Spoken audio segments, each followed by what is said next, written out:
Bill C-7 is being rushed through Parliament right now, and so what's happening is that there's been the committee hearings from the Parliament. There's been the committee hearings at the Senate. The Senate is talking about trying to amend the bill. Parliament has denied any, like there's been lots of proposed amendments, but Parliament has not allowed any of them to be passed. So we're basically at the status quo at the moment. And the government keeps saying that on December the 18th, this bill will go through. Your two presenters today are myself and Amy Hasbrook. As you know, I'm the Executive Director of the Euthanasia Prevention Coalition. Amy's our president, but Amy's also the founder and director of Toujours Vivant, Not Dead Yet, the disability rights group here in Canada, and she works with the Council of Canadians with Disabilities with that project. So what I'm going to do is I'm going to go through information about euthanasia, assisted suicide, but primarily about Bill C-7, and hopefully we will have time at the end for questions that you can put in the chat. There's quite a few people who have registered for this event, as I said, and anytime we've put on an event, there's so many who end up not showing up just because of the timing. But at this very second, we're already at 52, so I'm hoping we get up to close to 100. We'll see what happens, but I'll begin. As I say, you know, I'm going to handle the first 10 to 15 minutes or so, and then I'm going to pass it to Amy, and then she'll pass it back to me, and we'll go on. As I say, we'll have time for questions in the chat as we get moving. Looks like there's a few chat points there already. So last week, CTV News covered a story of Nancy Russell. She's a 90-year-old woman who was not sick or dying, but who wanted to die by MAID, euthanasia, to avoid another COVID lockdown.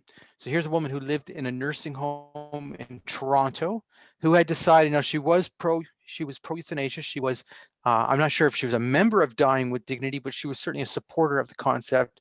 And she's avoiding a COVID lockdown through euthanasia. And you would say, how is that possible with our laws? Well, we're going to cover that. Also last week, there was an article that was in the Canadian Press article featuring Dr. Derek Smith, who's a Vancouver psychiatrist who participated in two MAID's the name we use in Canada, even though it's not a real name, 2 euthanasia deaths of people who were not sick or dying, but had mental illness. Smith said he knew of other cases. This is important because in Canada right now, the big question is, are they going to allow euthanasia for mental illness? Well, we're going to cover that issue. This story didn't actually surprise me because many of you who have followed the Euthanasia Prevention Coalition would remember the story of Alan Nichols last year, who actually died, in July of 2019. I said here in August, but it was later July of 2019 that he died. He died in Chilliwack, BC. He was not sick, he was not dying, but he was living with chronic depression. Now that euthanasia is legal, the question is there a limit? And this is what we're facing right now with this legislation and the debates going on in Parliament, because there's a group of parliamentarians and senators who actually believe there shouldn't be a limit. The Quebec Minister of Health stated in 2014 there would only be about 100 assisted deaths per year. So how did that projection go? Well, Health Canada released their first annual report in July of 2020. My first question would be, why did the first annual report come out in July of 2020 when we legalized this in June of 2016? Anyway, that report had said that there had been 5,631 reported assisted deaths in 2019. Now I say reported because remember, if a doctor or nurse practitioner who does the death never sends in a report, then of course it does not come into the numbers. And there's, as you know, in the Netherlands, Belgium, there's significant numbers of unreported deaths, and we can only assume that the same is happening in Canada. We know from the Quebec data that there are some unreported deaths going on, actually significantly, but that's a whole nother issue. And the report said there was 13,946 reported assisted deaths since legalization as of December 31st, 2019. Now, I did an article last month where I explained that we had surpassed 19,000 assisted deaths. So I went through the data in Canada and I extrapolated it to the fact of at that point we were past 19,000. I would suggest that by the end of the year, we'll definitely surpass 20,000. So obviously 100 assisted deaths per year. Now, even if that were Quebec alone, that the Quebec Minister of Health was suggesting, that was not correct in any way, shape, or form. We've gone way beyond that. This is obviously a massive concern for all of us. I'll give you the Ontario numbers because I receive the Ontario numbers on a monthly basis, and this will give you a better idea. In Ontario, there's been 6,266 reported assisted deaths up until, from the beginning until October 31st, 2020. Reported again. There could be many unreported deaths. And you can see that the numbers have been going up completely. So what we were having is a normalization effect going on, and this is a serious concern as we're debating Bill C-7. I'm just going to mention, of course, in 2019 there were 1,789 reported assisted deaths in Ontario. This year alone, up until October 31st, there had been already 1,948. So we had passed that 1,789 last year in the first 10 months alone. And just so you know the numbers, there have been 2 assisted suicide deaths. The rest were all euthanasia. We could do another webinar on that issue alone. The 4th report from the UX Commission on End-of-Life Care in November 2019 indicated that 13 assisted deaths did not fit the criteria of the law. So what you have is you get a Quebec report and you get a federal report. We don't have time to get into that whole issue. Nonetheless, there's articles about it I'm happy to send you. And the Quebec report actually does go into the numbers a little bit deeper.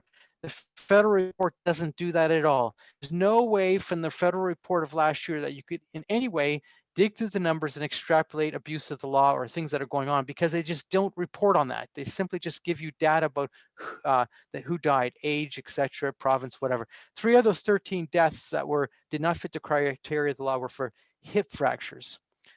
And as I say, the federal report did not review the physician reports. It only published the data. That's it. So it's impossible to uncover any abuse from our federal report. It's just not possible. In September 2019, and this is what leads to Bill C-7, the Quebec Court, Superior Court Truchon decision, which was made by Justice Baudouin, was struck down that natural death must be reasonably foreseeable, the requirement in the law. She also struck down in the Quebec law, because the Quebec law is a little different than the federal law, the requirement that you had to be at the end of life, which was in the words used in the Quebec law. So Canada's law said that euthanasia was permitted based on physical or psychological suffering, but the caveat was that your natural death must be reasonably foreseeable. Now, that was never defined, and you're going to get into this more as we're talking about Bill C-7, but the importance of that not being defined is that terminology had changed from 2016 until its interpretation as of September 2019 and further, because September 2019 and further, because of the fact that it had evolved with the action of doctors who were doing these acts, and it was considered, well, that's fine. It was already done, so now you can do it because we consider this to be a natural death that is reasonably foreseeable. It was changing. It's never been defined. But when you remove that, natural death is reasonably foreseeable, then the question becomes, does that mean the law would allow euthanasia for psychological conditions alone, right? Because if there's no caveat of potential terminus. The government did not appeal the decision. This is important that the government didn't appeal the decision because this was a lower court decision.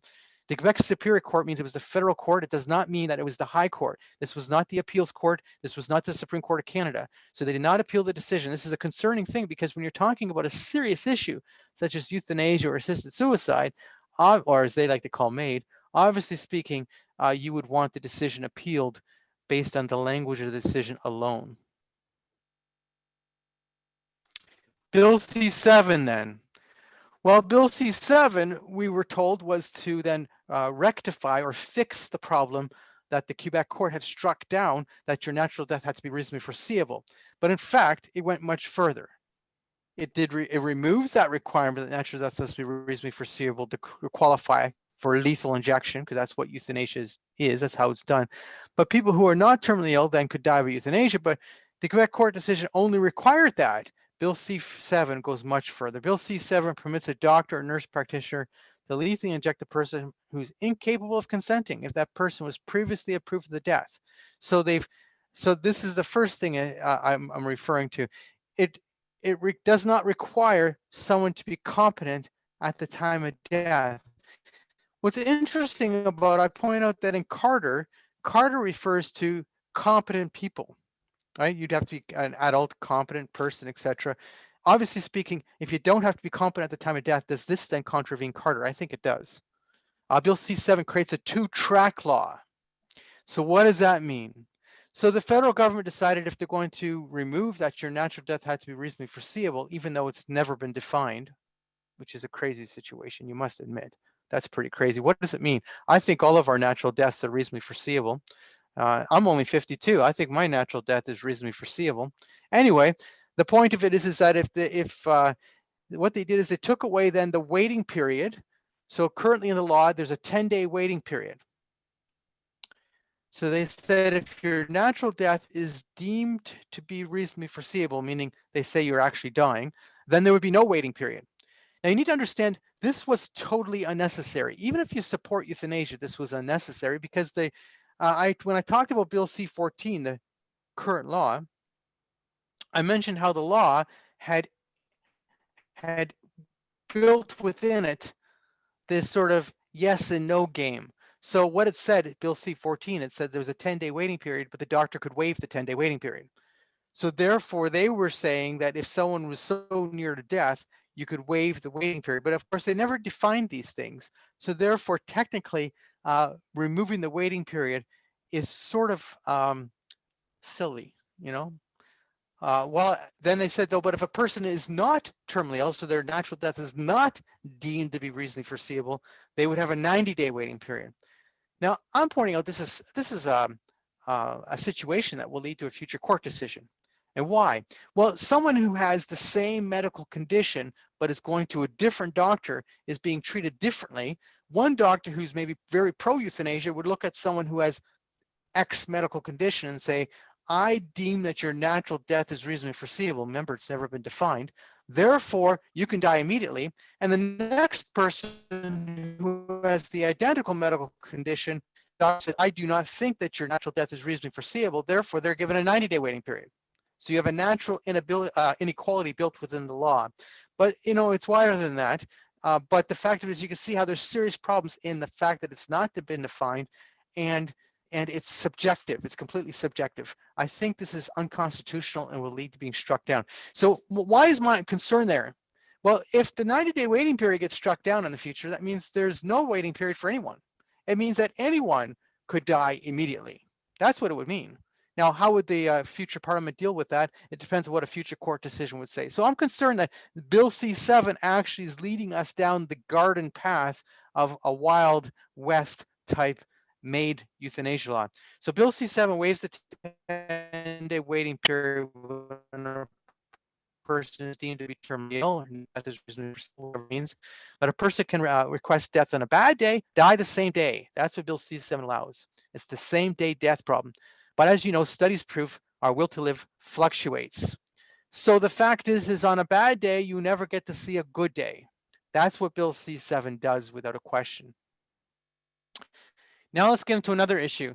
There's been a lot of controversy about this. I know that Amy agrees with me on this point. Bill C-7, there's been a lot of debate about limiting or preventing euthanasia for people with mental illness alone. So Bill C-7 has within it a line that says mental illness is not a disability, disease, or, you know, so basically they're saying it does not qualify for euthanasia if you have mental illness alone. I think that that's not true. I think it's ink on paper, because when you look at the law, they never defined psychological suffering.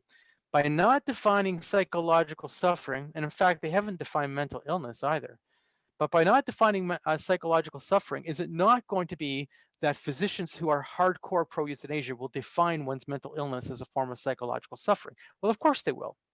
It's already happening. You saw that Dr. Derek Smith said he's already been doing euthanasia for people with mental illness alone. So if it's happening already, it's not going to stop post Bill C-7, that's for sure, especially since it's defined as psychological suffering, and they've not defined psychological suffering. So by not defining the law, I consider the government's big debate over mental illness to be ink on paper, because in fact, it's not actually doing what they're suggesting. I said if the government actually wanted to exclude euthanasia for mental illness alone, then they would have to define psychological suffering in a manner that excludes euthanasia for mental illness. They'd have to define what it means, and they haven't done so. So in June 2016, the government amended bills when they were trying to pass Bill C-14.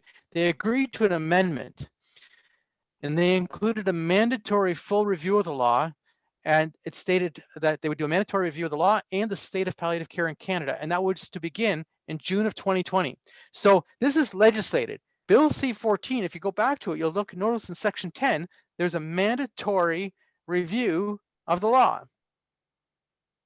Bill C-7 goes far beyond Truchon. So therefore, the mandatory review should have been done first before they expanded the legislation. You would think, wouldn't you? You would think. Now, here's the other thing. The mandatory review did not say it would be limited to 3 or 4 different issues. It was to be a review of the law. So that means that the Euthanasia Prevention Coalition or Vive dans la Dignité or Toujours Vivant Not Dead Yet could bring forward information showing how the law is being abused already. But in fact, the government is also talking about changing the review of the law. The government is expanding euthanasia without first completing its legislative review. In fact, it hasn't started its review. They claim that the review they did in January, that online review that we encouraged everyone to do, they claim that that was actually a review. But as you know, if you were against euthanasia, you felt uncomfortable with that online questionnaire because it assumed you supported euthanasia, right? The language of that questionnaire was limiting as to how its outcome, it determined how its outcome would come to be, right? So now that they're saying that the review will still happen, they're saying also, we're going to contain the review to the expansions that are not contained in Bill C-7. So what the Justice Minister is saying right now is the review that's going to still happen, they say, will then look at things like child euthanasia, euthanasia for mental illness, or putting it in your power of attorney documents, you know, advanced consent to it, these kind of things. I think this disrespects our democracy, minimally speaking. This week, a CP Press article interviewed several senators who believe that Bill C-7 is unconstitutional because it allows euthanasia for mental illness. It does not allow euthanasia for mental illness alone, and because the two tracks create an inequality in the law. And I agree with both of their points, except for I think that if they would define natural death as reasonably foreseeable and define psychological suffering, in fact, then you could actually restrict euthanasia for mental illness alone, and it would be deemed constitutional if you defined it, right? Because you would create parameters that are clearly understood. Right now, that is not the case, okay? So that's what they're saying. So what they're saying is Bill C-7 is not the end. In fact, you know, 2 years from now, there could be new court cases that have been decided and it's expanding. Well, that to me seems to be, I know obviously I oppose all killing, but nonetheless, it seems to be, it's becoming ridiculous. So now we're going to move over to Amy. Now, many of you know who Amy is, but Amy, as I say, is a disability leader here in Canada and the US. She's a member of the Not Dead Yet board internationally, as well as I say, founder of Toujours Vivant Not Dead Yet, and she is the president of the Euthanasia Prevention Coalition. We're going to move over to Amy to talk about the issues of specifically, though, disability, even though she goes into other issues too. Go ahead, Amy. Okay, thanks. People often say, well, why are disabled people concerned about assisted suicide and euthanasia? It's not about disabled people, it's about people at the end of life. But in fact, it is about disabled people. Assisted suicide and euthanasia are, in fact, everyone approved for euthanasia has a disability, whether or not they also have a terminal illness.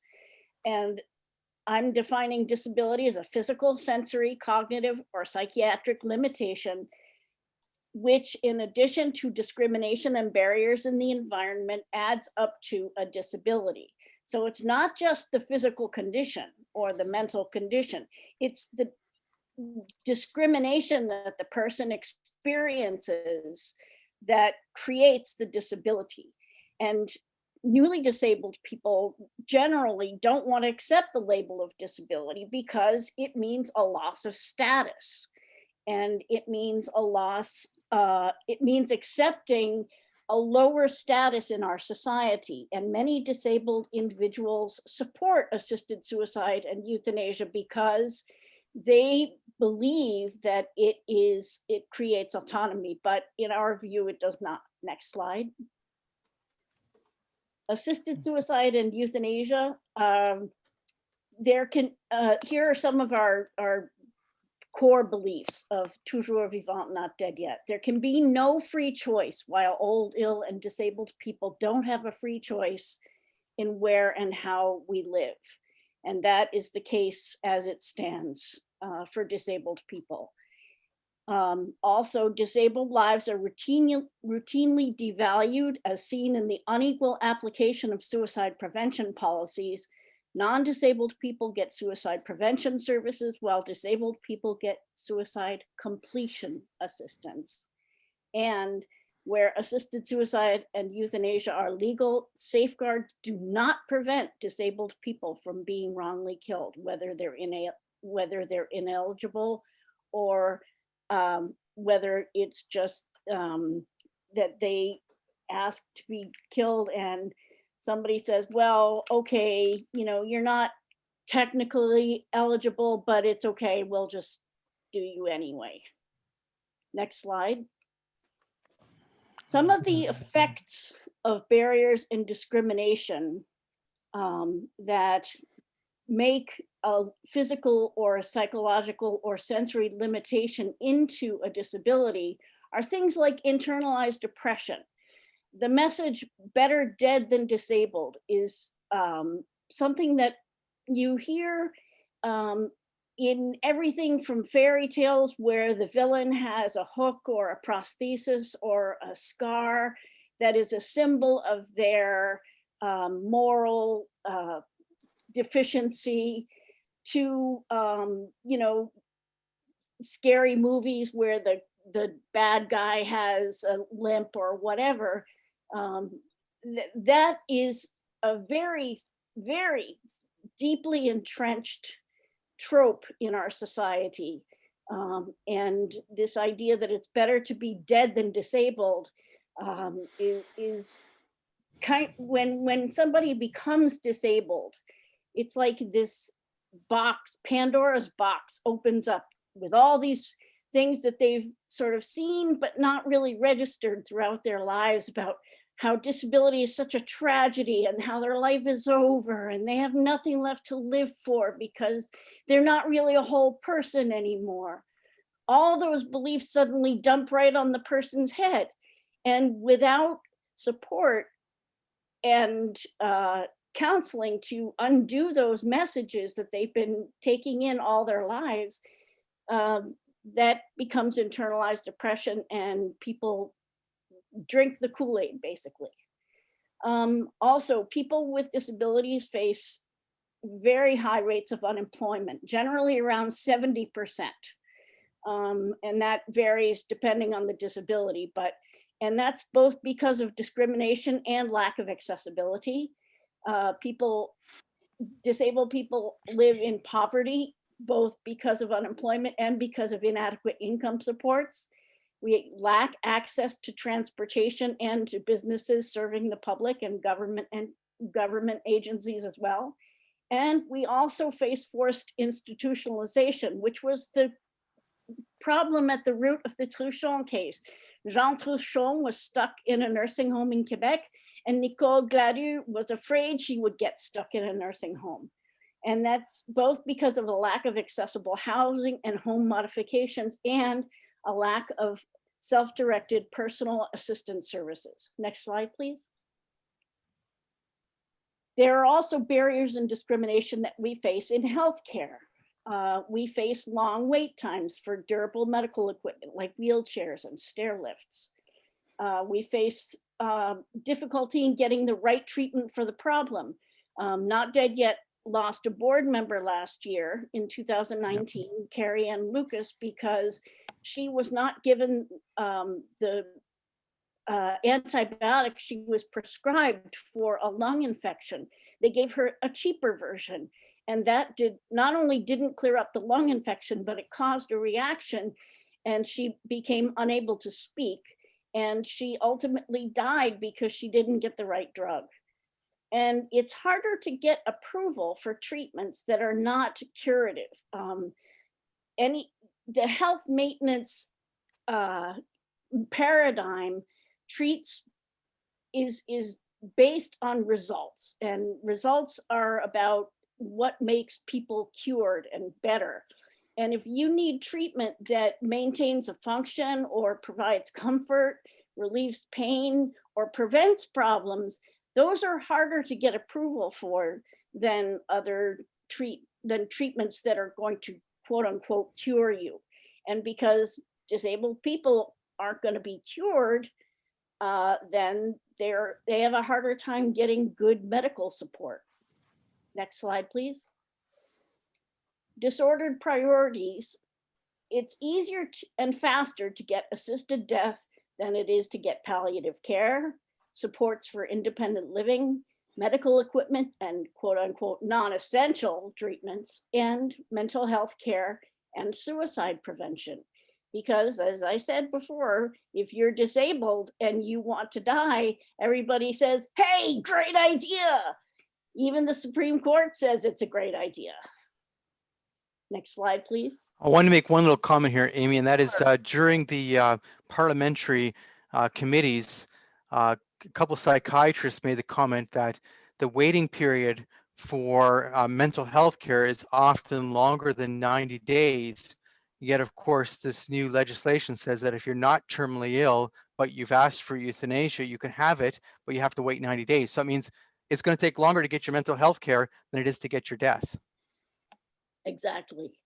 And that also applies for things like if you are, if you start on an antidepressant, it generally takes between 2 and 4 weeks for the drug to start taking effect.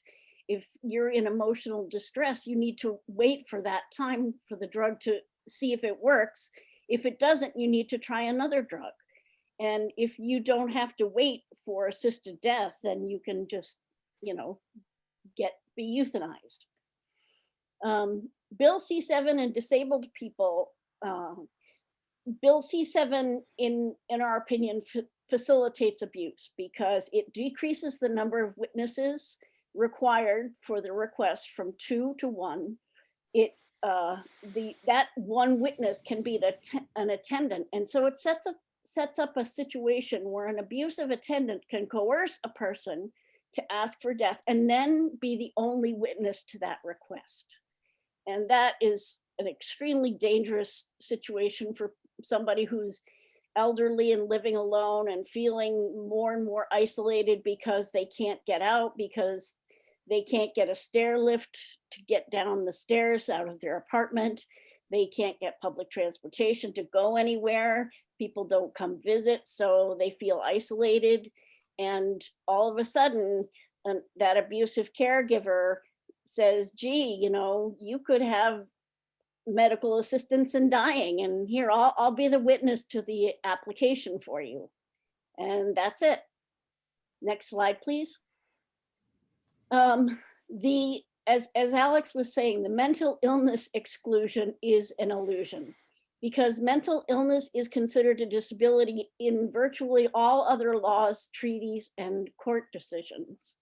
Autism, brain injury, and organic brain syndrome are not considered mental illnesses, but they are similar limitations, and these folks face the same barriers and stigma as people with psychiatric disabilities.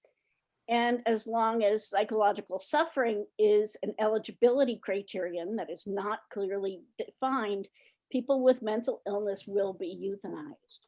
Next slide, please. On the fast track to death, and Alex went over this, but I'll just do it briefly.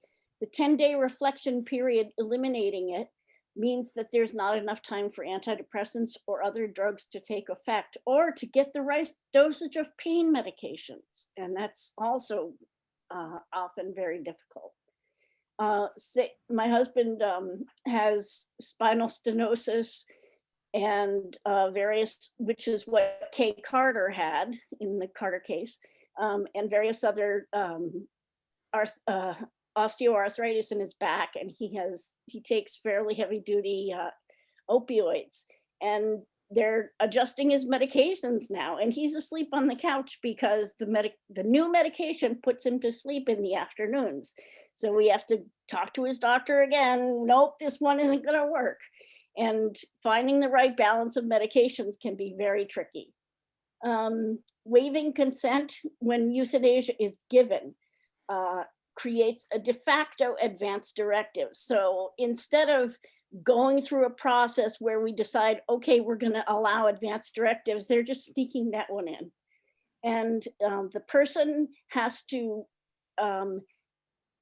if the person has given permission, then they have to demonstrate refusal for in order to change their mind.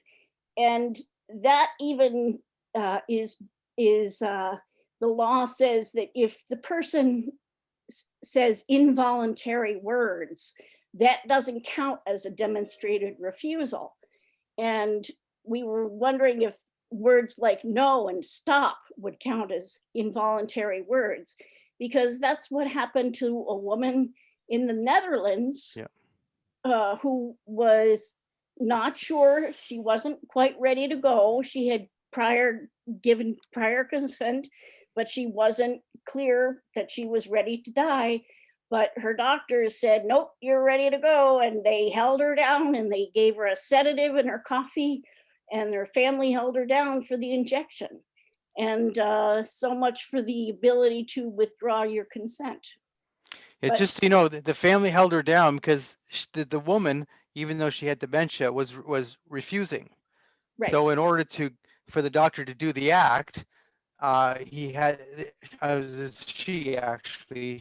the family hold the woman down so she could actually do the act, because the refusal made it impossible for the doctor to inject her. Right. And this gets back to the assumption again that you would have to be crazy to not want to die if you had dementia. And again, that's just the basic assumption. You're better off dead than disabled. And that is what drives this movement.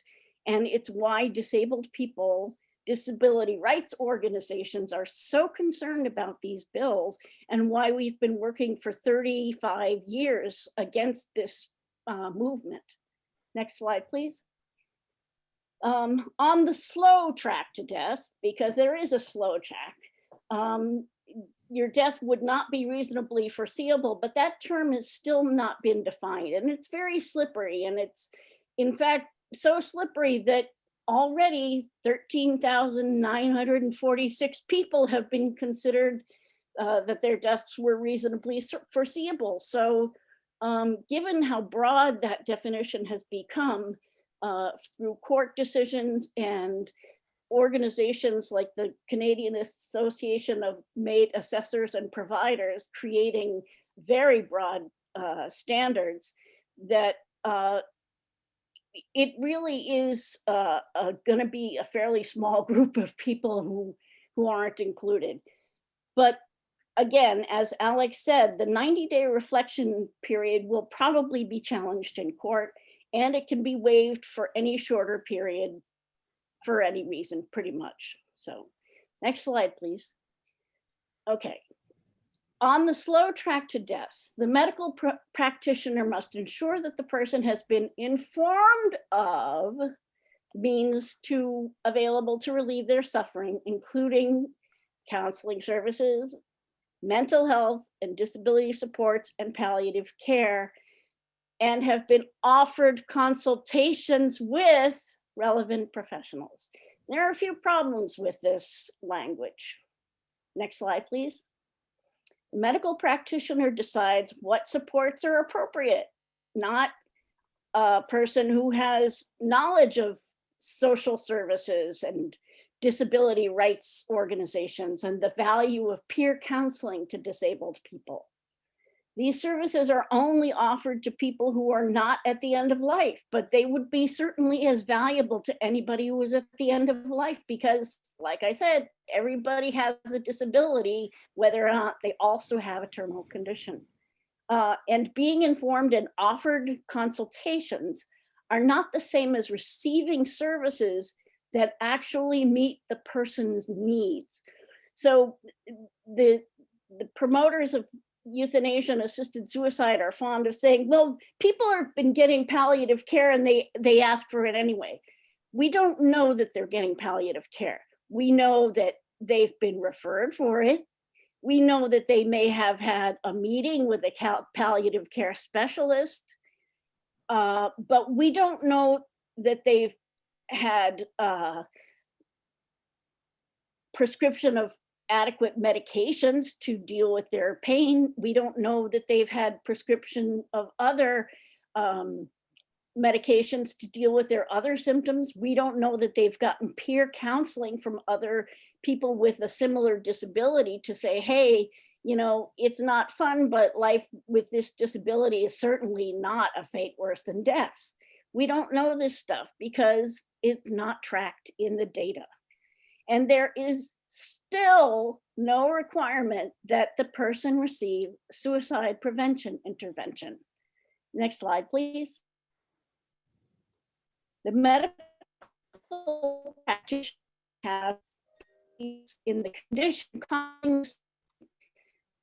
So that expertise is defined by who? The medical practitioner. So if I say I'm an expert in horseback riding, I could say anything I want because that I can say it. It may not be true, but if a medical practitioner has taken a 2-week pain course, that does not equal expertise in dealing with multiple sclerosis, rheumatoid arthritis, or fibromyalgia.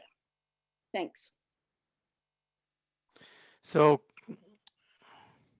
now I'm going to go through the rest of the presentation. What we're seeing now at this very moment is that, as I say, Parliament's debating this bill because it hasn't gone to its final vote. And what they did is they created a system which is a little bit unique, meaning that they had the Senate committee look at the bill before it had actually been voted on at the Senate level. So usually what happens with legislation in Canada is it goes through the House of Commons first, and then it'll go to committee. And once it's passed at the House of Commons committee level, it goes back to Parliament where they debate it and go to final vote. Then it gets sent to the Senate, and the Senate might have hearings on it then also. Usually the Senate will have hearings on it. If it's a basic piece of legislation, it probably goes through really quickly to the Senate. What's happened here is they put this bill through both the Senate and the House at the same time. So some people presented to both the House committee and the Senate committee. But what's happening right now is that there's a big question: is will there be amendments allowed to this bill? And this is a big question. Will there be any slowing down on the bill? So you need to know that there's been lots of amendments proposed. There's conservatives who have suggested that the 10-day reflection period or waiting period should be maintained in the bill, that there's no reason to take that out. And that's been voted on. They've been told no. So what's happening is you have a lot of party discipline right now, where the Liberals and the Bloc and the NDP are pretty much voting together to push this through. And so there's some conservatives, sadly, who also support this, and that's just the reality. In the Senate, though, there is some discussion of change. Now, the problem with the Senate is some of these senators, it's actually, I've been watching the committee hearings and everything, and I've been shocked about how pro some of these senators are. Now, they're not all that way, don't get me wrong, but some of them are pretty hardcore in favor of this. And so they're actually looking to expand the law further, not actually maintain it and hold it back. But it's possible that that there'll be problems with the legislation going through at the Senate level. We'll see. We just don't know yet. What we do know is that the government has not been hearing the changes, but we put together a petition against Bill C-7, and we've had almost 50,000 signatures. Like literally, it's like 49,900 something. If there's a bunch of you on this call who have not signed it, internet connection is unstable. It's telling me that's not good. Anyway, what I mean is that we're right around 50,000. There's a lot of Canadians who are very concerned about Bill C-7, but we're asking also to contact your member of Parliament. They need to know that you're against. They need to know why you're against. This is a very important part of the situation. But it's not just limited to this problem. As bad as Bill C-7 is, there's all these other factors connected. So for instance, in Ontario, the issue of conscience rights.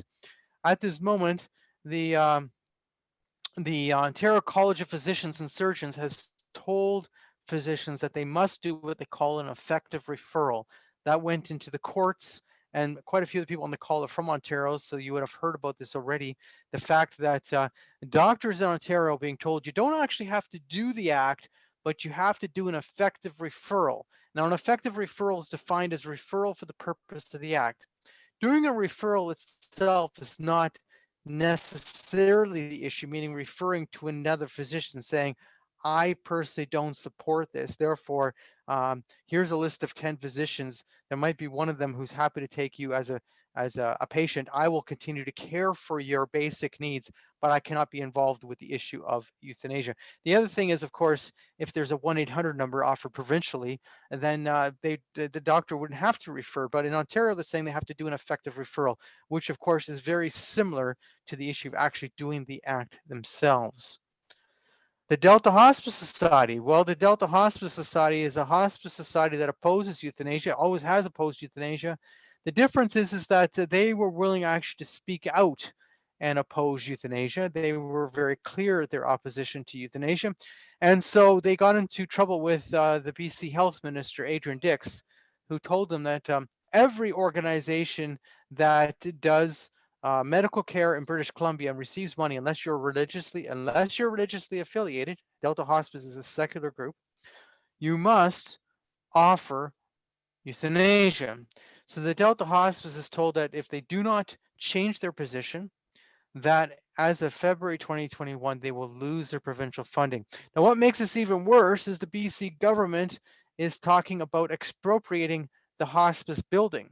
Now think about that. The Delta Hospice is a separate organization. It's a nonprofit organization. It has its own board. It is not a government organization per se. Yes, it receives funding, but they're being told we actually want to expropriate your building.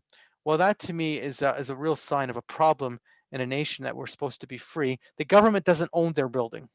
There's the whole issue of we're told that people, okay, so why are people actually asking for euthanasia? And I think this is an important issue, and I'm going to go through this information fairly quick with you. Usually I spend a lot more time on this, but I want to go to questions. So we're told that people ask for euthanasia because of pain and physical suffering. That's the big flag that we see waved. That's the promotion of euthanasia as we see it in the media, etc. But the data suggests that very few people are actually being killed for that reason or for those reasons. There are people who are also radical autonomous. They are demanding their death by lethal drugs, but there's actually not many of those. So what we see is that most people are asking for death because they're at a difficult time of their life. They have a medical condition, often quite serious, but they feel lonely and depressed and socially isolated. They've lost hope and they've lost purpose. They have come to the opinion that death is better than life, and often because they feel alone. In fact, under the COVID times, we've seen an increase in the number of deaths. And I started this talk by, and I mean specific to people who are losing their feeling of purpose. They're losing, like they're saying, I'm lonely, I'm alone. We had a case in British Columbia that went to the media of a woman who said that if she has to stay locked up in a nursing home, and she literally used the term locked up, then she would rather be dead and was wanting assisted death. We have the case in Ontario where the woman did die that way. How many others? Well, we don't know because, of course, the only ones we know about are the ones that went to the media. The one from Ontario went to the media because that woman was quite pro-euthanasia and the family wanted to get the information out. We live in a culture of loneliness and isolation and social abandonment. And it's sort of funny because there's more people than ever before. We have more resources than ever before in so many ways. But I'm telling you that the factors that are driving people to consider suicide, and yes, the suicide rate's also going up, the factors that people are the same factors that people are seeking an assisted death. And this is all being normalized in our culture. We have this serious issue of not caring for people in our culture. And Amy's talking about it from the disability perspective, that the services are not there, and yet at the same time, they can have death, but they can't have services to live. It doesn't make sense. There are more people who live alone, they lack significant community, they feel hopeless, or they feel that there's no purpose to living than ever before, and it has a lot to do with the cultural milieu that's developing. Now that euthanasia is legal, people are asking for death based on getting out of their despair. I call them deaths of despair. And if you can Google that, you'll see that it's not just euthanasia, it's other people who are seeking that. And when you look at the suicide data, there's also a lot of talk now about the deaths of despair. It's a sad reality in our culture. But euthanasia threatens my life because in my experience, I think it's normal for a person who's experiencing illness or significant personal difficulties and they're lonely or they fear for their future or they question their purpose for living, experience existential distress or situational depression or even long-term depression, will often lose hope. I think it's normal for people to go through these things. This is a normal human reality that we all experience to different levels, but nonetheless, this is a normal human reality. And it's also, in my belief, in my experience in talking to people, what's driving the euthanasia mentality. Suffering alone is also a serious problem. Loneliness, isolation, depression, loss of hope or purpose. These are all leading reasons why people are asking for death. And all of these things are what we all experience in different levels.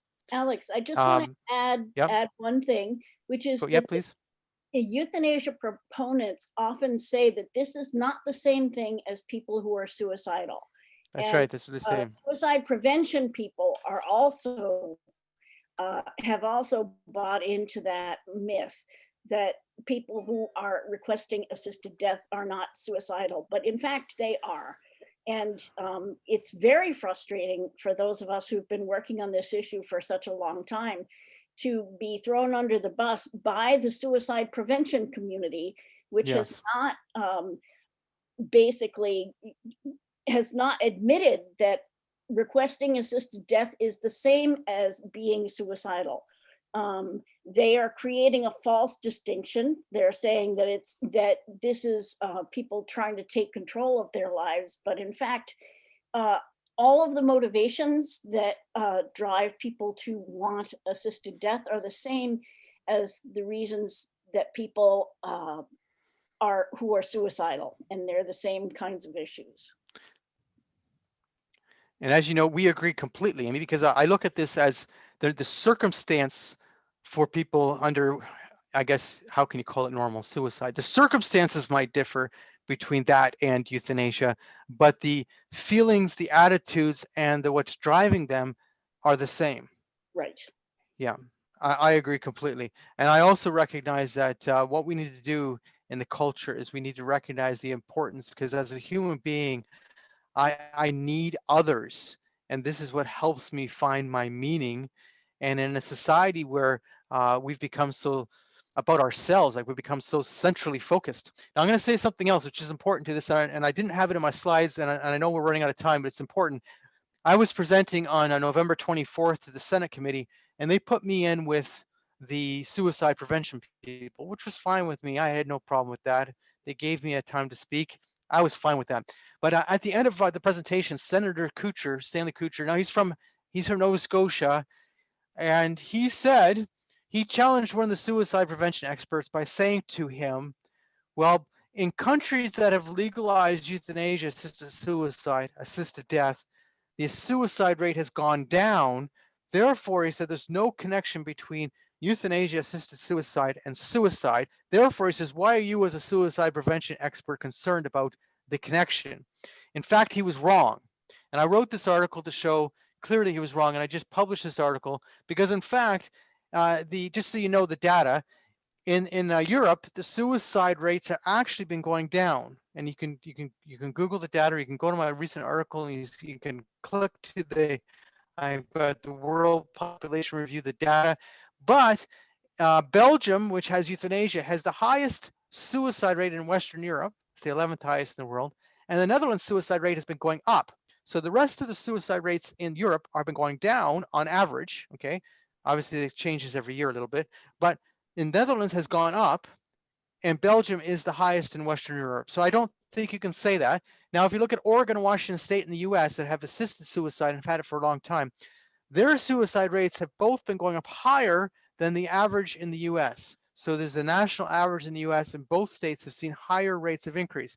So I'm not suggesting there's a direct correlation between the two, because that would be a whole different scientific thing to suggest that, because there's so many other factors to suicide. But I am suggesting that, of course, Senator Kuchar was absolutely wrong when he said that they're going down, when in fact they're not going down. On we go. If you can, so I'm suggesting that one of the things that we are supporting is this compassion community care charity.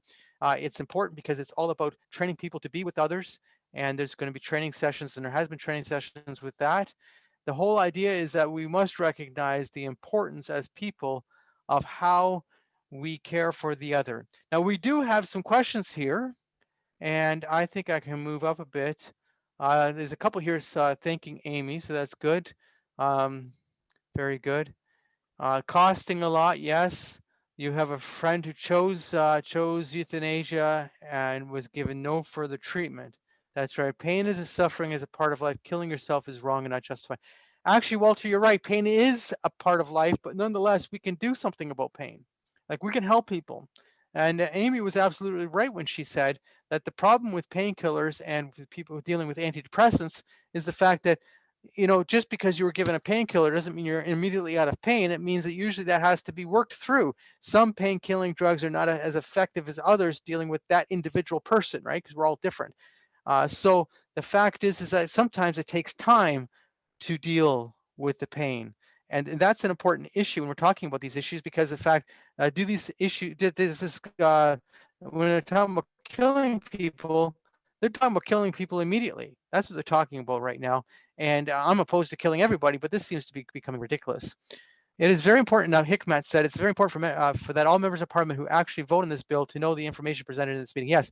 You know, the sad thing is that if you're watching the committee hearings, and Amy might want to comment on that for a second, that if you're watching the committee hearings, it's sad that so many of the members of parliament or the senators know very little about this. And I'm going to make one comment very quickly, and then I'll let her make a comment. The fact is that a lot of them deal with this issue based on the philosophy of euthanasia alone. So they're arguing in favor of something based on philosophical principles rather than the actual reality of what's happening or what can happen by legalizing this. Amy. Yeah, as I said at the beginning of my presentation, most people think of this as something that is for people who are at the end of life. But even in the Carter case, in the Carter decision rendered by the Supreme Court, it says that people who are disabled or have a disease, disability, or illness should be eligible. And so disability is right in there. And if there were any doubt ever, the outcome of the Truchon decision puts it to rest, because it's about disability. It's about this idea that, you know, you would have to be crazy to want to live with dementia. You're better off dead than disabled. And as a disability rights activist who's been involved in this movement for 25 years, I've seen and who's followed the evolution of it for the, you know, watched it for 35 years. I've seen how it started with a woman who wanted assisted death because she had oh, sorry, I got the French word, not a miscarriage. Her marriage broke up. She lost her van. She had to leave her graduate degree program. And oh, by the way, she had cerebral palsy. And it was the cerebral palsy that was at the root of the judge's ruling that she should be allowed to die. And in fact, in that process of taking it to court, she became empowered to control her life, and she decided not to take advantage of the option to starve herself to death. And she's still alive as of at least 2015. So yes. So that was a California decision, right, Amy? Yes, Elizabeth Bouvier. Yeah, that's right. So so it's, you know, whenever you read the court decisions, you can find this anti-disability view. And like I said, you know, people carry around these ideas about what it means to be disabled or to, you know, have dementia, and then it happens to them, and all of a sudden, oh no, my life is over, this is a horrible tragedy. And you know, your doctor is saying it, your friends and family are saying it. How are you going to fight against those views? And when the government says the same thing and legalizes killing you because of those, how are you going to say no, I want to live. It's very hard to assert your rights to live in that circumstance. So, Amy, Margaret made a comment here. She said, if assisted suicide euthanasia was available for me in my mental health distress some 40 to 45 years ago, I wouldn't be here today. Basically, my life of the last 8 years has been very worthwhile living. Others in a similar situation now need to know that it can get better. And I think that was an important comment from Margaret, because a lot of people experience what Margaret experienced when she had very dark times. You might want to comment on that too, because there's a lot of people who experience that. It's not Yeah. uncommon, sadly. Yeah. And then I, in fact, live with severe depression and post-traumatic stress disorder from child abuse, as well as my visual impairment and some other little side things that aren't so important. So, yeah, I know what it's like to struggle with depression. I know what it's like to feel unable to get out of bed. And this work is actually very difficult because of that, We're talking about death all the time. Yeah. because of constantly Yeah. getting the message that disabled people are not worth the resources that are given to them. And so, yes, it's very difficult sometimes. And, I take solace with reading, and there are things that I do to take care of myself, and my family is very supportive, and my husband is behind me 110%. So Yeah. there are resources, but yes, it can be very, very difficult at times. So Taylor said here, what's the best way to communicate with the Senate, especially because they're unelected? Now, actually, Taylor, I think it's easier to communicate with the Senate than with Parliament. And I'll explain why. First of all, Parliament has a far stronger, what you call a party discipline than the Senate would have, because the Senate is somewhat less oriented towards that today. So what you have is a situation where you can actually, possibly move them a bit. Whereas the problem with Parliament today is it's not the same as it was a long time ago. A long time ago, bills that were not considered to be, let's say, essential to the government, like a money bill would be essential to the government, for instance, parliamentarians felt free to vote in favor or against them. Like the concept of voting your conscience was not uncommon 30, 40 years ago. Today, you've got a massive amount of party discipline that's being put upon them. And they're being told, well, you can do what you want, but don't expect to be a chairman or a vice chair of any of these committees. And then, of course, these are the little perks you lose by standing up against something when you're told not to. So I think maybe the Senate is, I'm not saying all senators will be willing to hear you, but they're not going through the same sort of discipline issues as as the government, the Parliament is. We have someone who had lost a son to suicide. It's very sad, and I see a lot of people commenting on that. That is very sad. That'll affect you the rest of your life. But we sadly this does happen, and sadly suicide is common, and it shouldn't be. We don't do enough. But as Amy is pointing out, you have suicide prevention that does exist, yet now we're promoting euthanasia, assisted suicide. Like, this is just a total crazy idea that we have this sort of mixed message in the culture. It is made driven by economic realities. The answer is yes and no. None of the leadership of the MAID community would say so. They wouldn't want to be associated with saying it's all about money. The reality is, it is got to do a lot with money. In fact, they're saving a lot of money because they're taking the lives of people who would otherwise possibly cost money in order to care for. Besides contact MPs, which senators or House members would be good to contact? Well, there is okay, the difficulty with the senators, and it's funny because there is a couple of the Liberal senators who are open to comments, but most of the senators, sadly, are not that open. But I think we shouldn't let that slow us down. I think the fact is that you have to let your voice be known.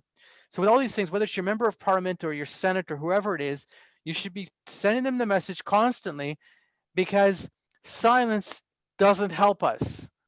What helps us is by speaking up and saying, this is wrong. And even if and the best way to do it is really only to focus on one or 2 points and hope that everybody else is focusing on 1 or 2 points, and some of those points are different. So at least it's not just one point being made. But what I'm saying is that if you, what I'm getting to is if it's a long diatribe, they're not going to look at it anyway. Sorry. But don't feel down by it. Like there's one lady on our mailing list who sends me emails every day that she keeps getting back for the members of parliament because she's just at it. She's sending them comments. They send back their basic comment and she goes at it again and sends them another comment. She is a warrior, and I'm very thankful to her because she's, first of all, she's providing me information because she's sharing that with me. But secondly, she's keeping at it. I wrote to all these members of parliament. Um, there were some of them who voted in favor of Bill C-7 at second reading and have said now that they're going to vote against it. Nonetheless, here we go. Has EPC been interviewed on TV? Yes, at times we have been. Amy and I have been at different times. Sadly, the parliamentary committee kept us out. No matter, and people kept on saying, are your slides available? Yes, our slides are available.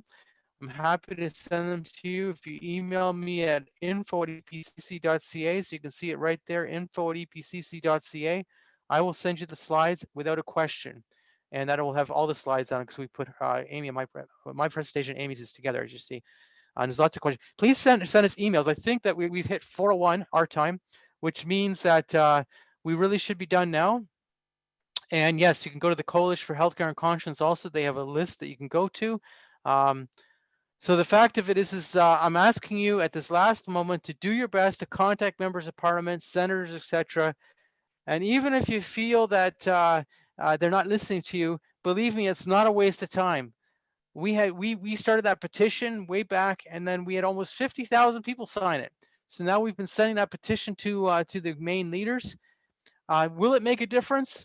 I'm not sure, but if we hadn't done it, I guarantee you it would have had no effect. You need to do these things. This is what we need to do. So I'm going to thank everybody. I'm going to stop the event. And if anyone wants to email us at info@epcc, I'll send you the information, send you the PowerPoint. And tomorrow I'll be hopefully sending out this presentation. Thank you very much. Thank you, Amy, and thank you for everyone who joined us. Thanks.